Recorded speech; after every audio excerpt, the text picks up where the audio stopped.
In the month of March, I finally completed what I titled The Romantic Egotist. I sent it to Scribner's quickly as possible. I wanted it to depart feeling I had actually done something.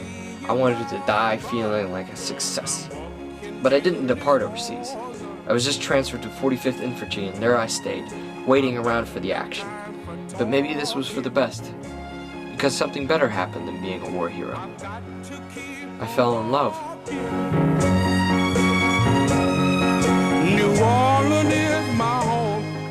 Zelda Sire. I remember meeting her like it was yesterday. What an angel! I knew from the moment I saw her that what I felt was undying love.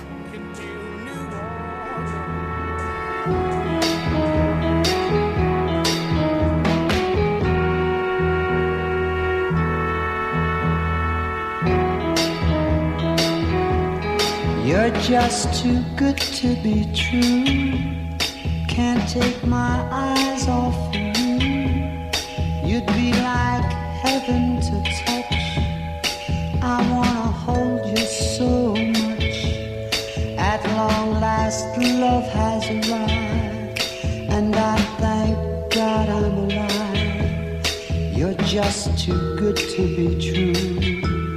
Can't take my eyes off of you. Pardon the way that I stare. There's nothing else to compare. The sight of you leaves me weak. I spent all the time I could with her. Going on walks, sitting on her porch. Wow, that'd be the best time of my life. Anytime I would write a new chapter for The Romantic Egotist, she would read it. The war was ending, and eventually I was discharged from the army.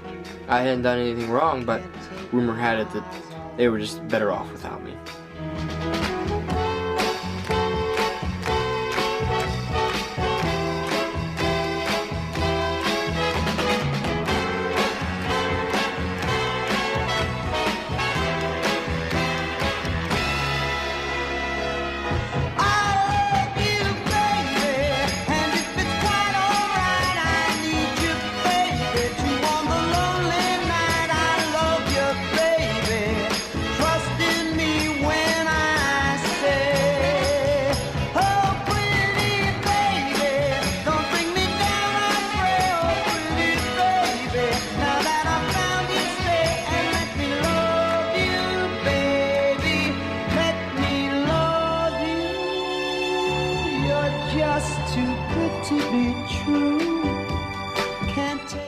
Soon, I felt it was time to ask for Zelda's hand in marriage.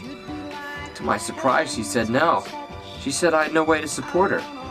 Didn't have a job or anything. I was heartbroken. However, I did get a letter back from Scribner's, the publishing company.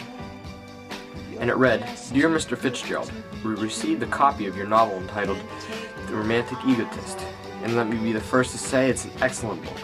Well-drawn characters, well-done story, hilarious scenarios, a fantastic ending. But it's too detailed, too long. I frequently lost track of where I was. It's almost unreleasable. It's just not what we're looking for. Sincerely, Scribner's Publishing Company."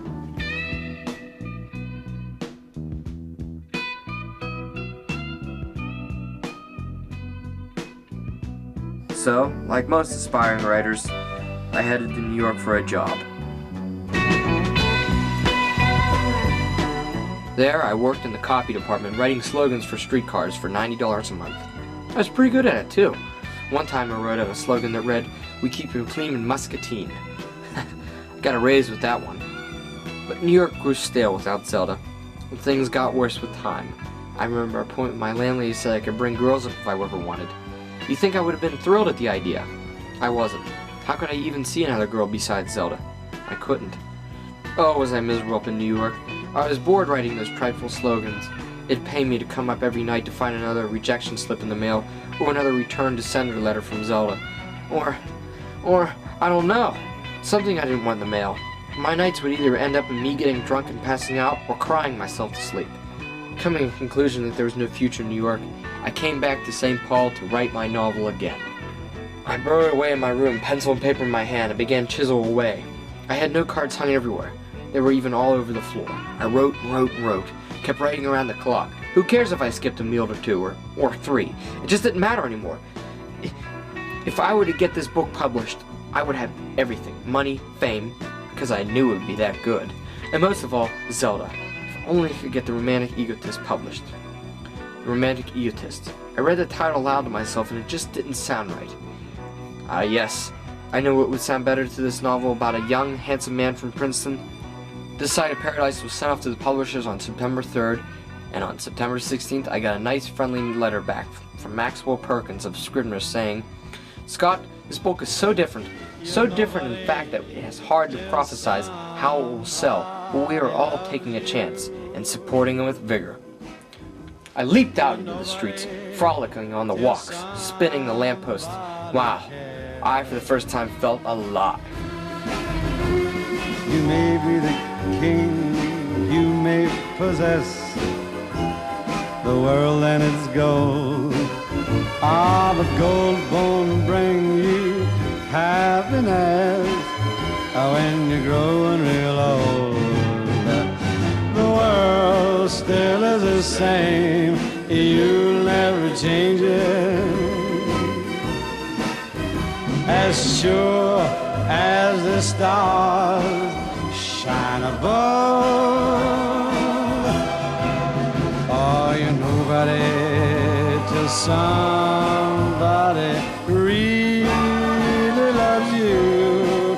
So find yourself somebody to love. And so the summer ended, and I decided it was time to take up my next novel, The Beautiful and the Damned. It tells the story of Anthony Patch and his wife, Gloria. We started out, he's waiting for his grandfather's inheritance, which is going to be a lot. Well, the two of them, Anthony and Gloria, destroy their own marriage through greed and carelessness. The novel hit shelves and didn't do so well as I thought it would, but that was fine. I still had my celebrity status.